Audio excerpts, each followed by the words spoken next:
beautifully chilled. And now you can see how much thicker it got because it is perfectly chilled. Come with me because today I'm about to show you how to make the most beautiful blueberry compote that's gonna be the base of your blueberry recipes this summer. Let's get started. So to start off our next recipe using our blueberries, we need to make a blueberry compote. So I have a heavy bottom pot here that I'm gonna put on medium-low heat. And to the pot, I'm gonna add in 5 cups of the blueberries that we picked. To that, I'm gonna add in 3/4 of a cup of sugar, about a 1/2 teaspoon of salt, the zest of 1/2 lemon, and the juice of 1/2 lemon.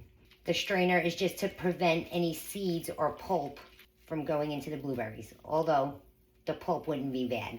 Now we're gonna give it a stir, and essentially what's gonna happen here is the blueberries are gonna start macerating in the sugar, and they're gonna start releasing all of their juices. So I'll show you that once it starts to happen. So the blueberries have been going for about 2 minutes, and you could already see how much liquid we're getting out of those blueberries. That's gonna continue to happen as they cook.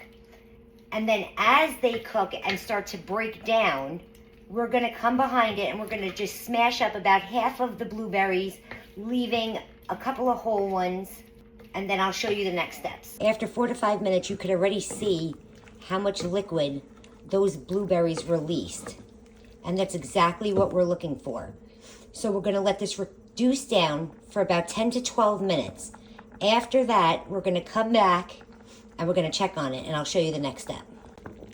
So after 10 or 12 minutes of this beautiful blueberry compote reducing, you can see just by the pot that it's reduced to just about half, and the blueberries are pretty much broken down.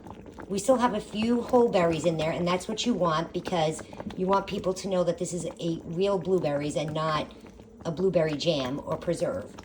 So now we're gonna move on to the next step. Now I'm gonna add in 2 tablespoons of cornstarch mixed with 2 tablespoons of cold water. That's called a slurry.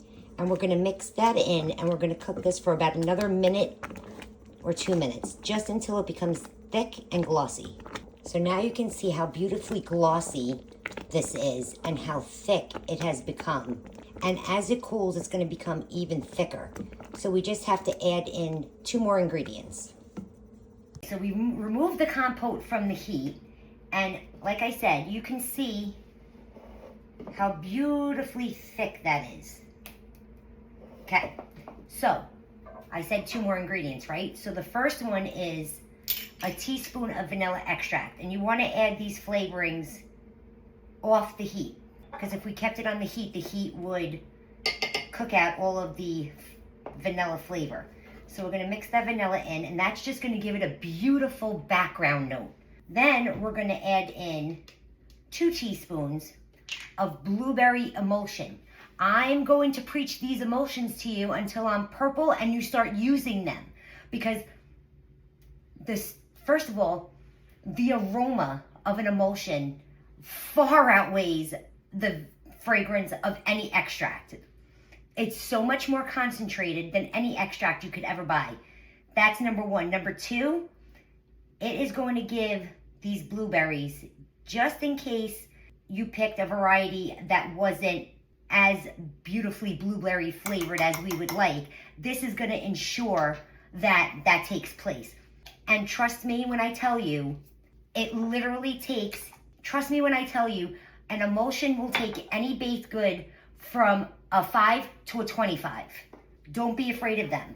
You can get them anywhere. You can get them in specialty markets. You can get them on Amazon.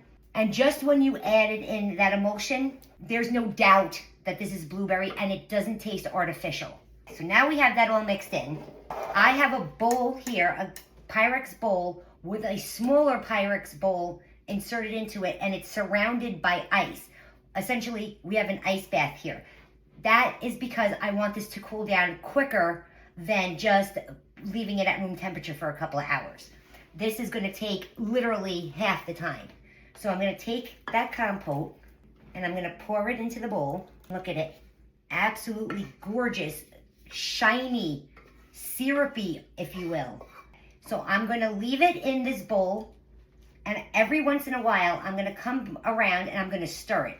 And once it's completely cooled, you're going to see the difference in the texture of it. It's going to be much thicker than it is now. So if you're thinking right now, oh my God, that's so runny, don't. Trust me, it's going to get thicker. So our compote is beautifully chilled, and now you can see how much thicker it got because it is perfectly chilled. Guys, if you want the recipe, just comment the word recipe in the comment sections below, and I'll be sure to send it to your DM. Or you can click the link in my bio, head over to my Substack, and you can find all of my recipes there. Thanks so much for watching.